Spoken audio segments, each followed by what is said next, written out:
Tuhan adalah gembalaku, takkan kekurangan aku.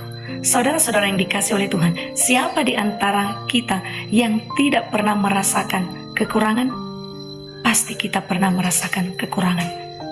Dan kekurangan itu menimbulkan kesedihan, menimbulkan hal yang tidak nyaman bagi kita.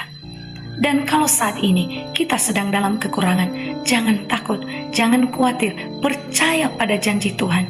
Tuhan adalah gembala yang baik, asal saja kita sungguh-sungguh mempercayainya, sungguh-sungguh memberi diri menjadi domba gembalaan yang taat pada tuntunannya. Firman Tuhan berjanji, kita tak akan berkekurangan. Tidak kekurangan satupun yang baik daripada Tuhan. Singa-singa muda merana kelaparan, tetapi orang-orang yang mencari Tuhan tidak kekurangan satupun yang baik.